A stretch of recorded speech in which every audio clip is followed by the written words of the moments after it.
Omo, as I go down like this, let me just even see the sky. The cold was just bah, bah, bah. I say, hey, Hope you left our eyes, really, because I have never in my life been exposed to this high intensity of cold. Why you ask me to write a CV? Bring your CV for cleaning. As a cleaner. Reference check. As a cleaner, you have to bring your CV. Yes.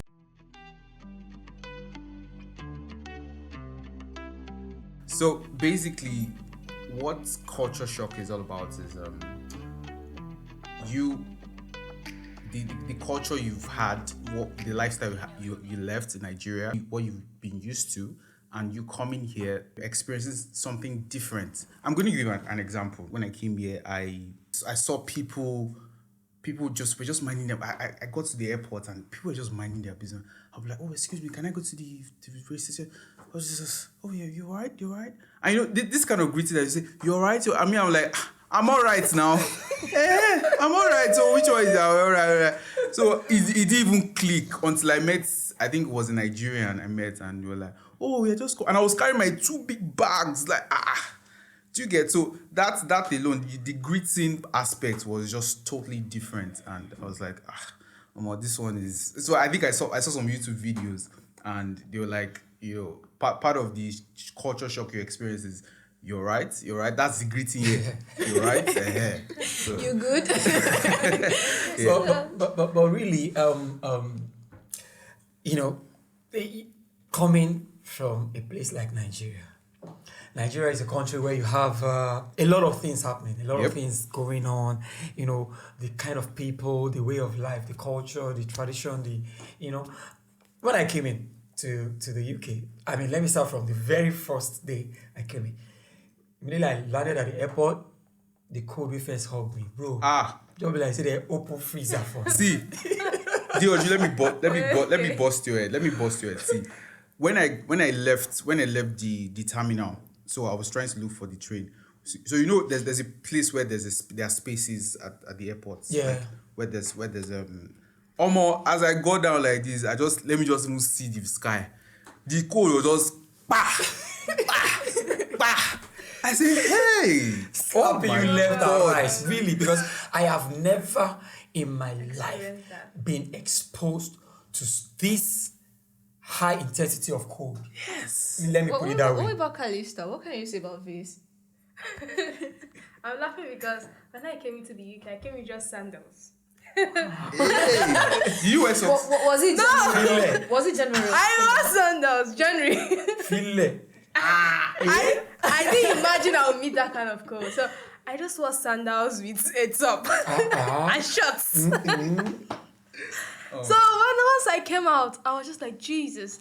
And luckily for me, my uncle came up with a kind of big jacket.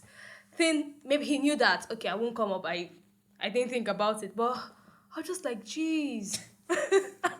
And today, whenever I remember that, I feel like he came with the sandals. But then that's just... Man, the cold is something else. But then at the same time, for someone like me, a Lagos boy, now, we always have our way. So although I was prepared, coming, I was prepared. I had my jacket, I have my people. So they already told me, guy, if you come, arrange this, arrange that, arrange this. So I was but it was now like a shock to me because, no matter how they have explained to you, you will always find some level of difference. Because it will always surpass your expectation. Yes. Yeah, I knew it's going to be cold, or I knew it was going to be cold. I knew it's going to be, but I never expected it's going to be this much. Sure, you understand? Even with the jackets, I still they feel cold, bro. People knew I just came now. They knew they know JJC. They knew because I was, so I was please which way to the all this kind of Okay. But Actually, my culture shock about this weather of thing is, back in Nigeria, we used to have this mindset that from July to I think August or September, it's raining season. Yeah. And from January to I came in last year September though, and from September I realized that every single day it's raining. and which wasn't like that in Nigeria. You know, during December we used to have a Harmattan period. Yes, There is no standard. rain. Yes. That's standard Yes. tasting. So I feel like, why is it raining every day? Like, and also I think one of the greatest culture shock is that, you know, during that period I don't have a jacket to myself. Yes. I go around wearing this with the top.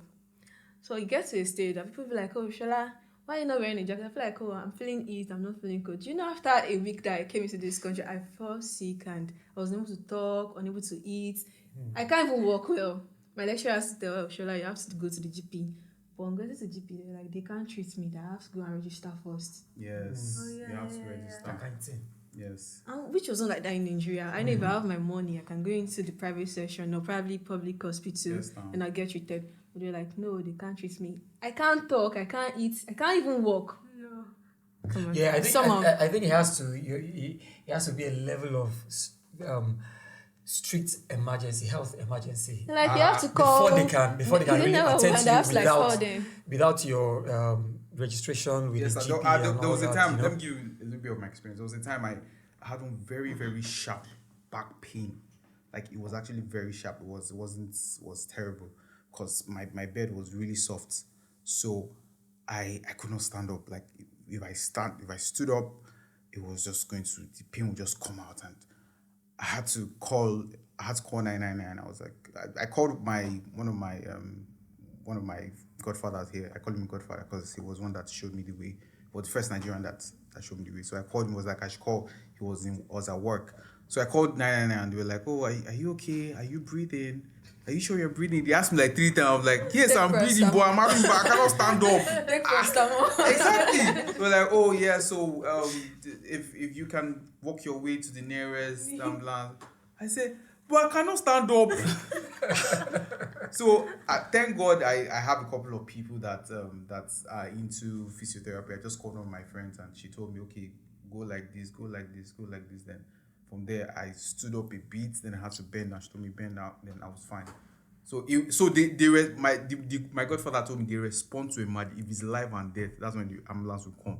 If it's not life and death, you will not see any ambulance. Them just people that come to UK. If it's not life and death, don't expect ambulance. So standard. And another thing I can say from my own personal experience, when I got to the UK, the following day, I was going out with my sister. And like in Nigeria now, where you pay conductor money, you just dip your hand, pay conductor, and it's possible, when you're going out with someone, the person pays for you. So my sister gave me a card, but for me, I was like, okay, I just took the card. So my sister got on the bus. There was no conductor, only driver now, and that machine that scans. So she tapped in her card, and then immediately she tapped in, I just followed her. The driver just stopped, like, guy. And I was like, my sister was like, As what Papa happened? Lagos, we don't say, oh wow. My sister was like, not tap a card, it's my phone. Mo ro gba ti sanwó mi ni mi mọ̀ pé, ṣé you understand? So things are, way different here than in Do you know, in Nigeria. I don't even know you need coming to like press the ring button on the bus if you want to When you're- stop, like a bus stop. Wait, they enter BRT for Lagos. Oh, wow, during wow. the I don't first understand. during the first days of BRT buses in Nigeria, I think it's quite similar to the bus transit within the system But here. in Lagos, they will still say oh wow in BRT. Oh wow. No, those early days, Early days, those definitely. fashola Yes, time now, yes. you have to press that. It's sweet, so it's really sweet. You have to press that. This Think of thing, it. What you know? about respect aspect? Like our lecturer be like, oh, don't call me Emma, don't call me sir. In Nigeria, all these lecturers they used to put it on it. Eh? Don't call me sir, Oma, okay, F9. But this place, I remember the first day, my lecturer was like, you feel free to call me Tracy. I was like, is it Uncle Tracy or Auntie Tracy? No, you don't need to put my, you don't need to put sister or anything. Just call me Tracy. Like, no. I think we had the same experience now. Yes.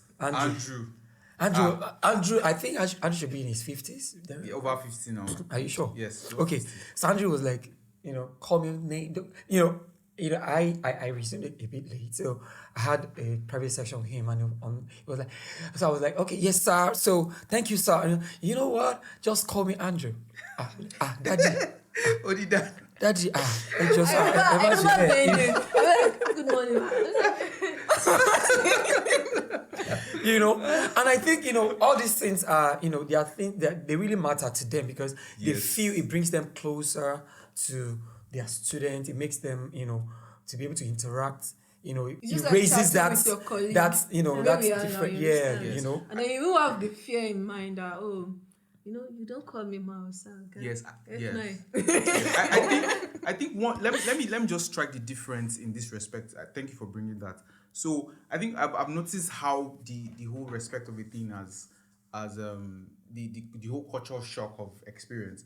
So one thing I've noticed is when back home in Nigeria we used to dobale, we prostrate, we kneel down.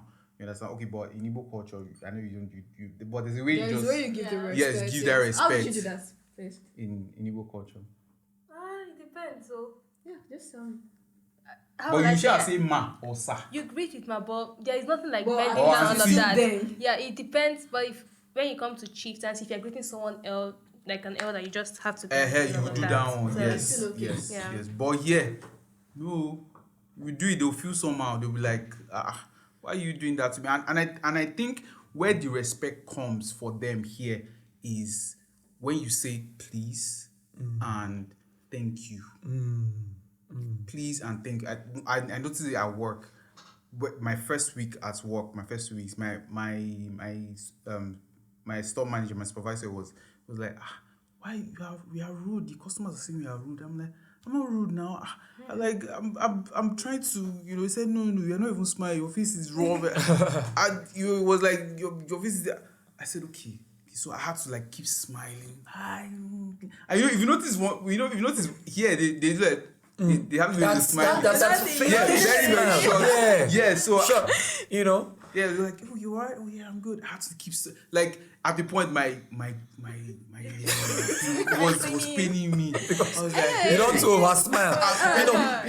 That kind of smile. When you meet people, when you try to greet them, just hello, good morning, just dá mi lóhùn, bá mi sọ̀rọ̀, daddy, good morning, sir, good morning, just and that's all. Yes. So and I wonder is there no this social interaction? Why is it really that difficult? You have to mind your business. Anyway, thanks for subscribing to our YouTube channel. The first subscriber, please don't forget to subscribe and share our video. And also, going back to our discussion, I think another culture shock is working. Back in Nigeria. like walking. Yeah, working. If you don't work, you don't chop. That's just it here. Yeah. Even in Nigeria, you don't work, you don't go. Anywhere in the world. Yeah, well, I think that aspect, yeah. The major difference that I have encountered is securing a job. Bro. Securing a job here, bro. Yes. Let's even leave the fact that, okay, you want that high-end job, the high-paying job. So, well, as a matter of fact, I think no matter the job, you have paid the minimum wage here, right? But, the kind of approach that it will take you to secure a managerial position jobs, is the same thing that will take you to get a cleaning job. Yes. Because, why you ask me to write a CV? Bring your CV for cleaning. As a cleaner. Reference check. As a cleaner, you have to bring your CV.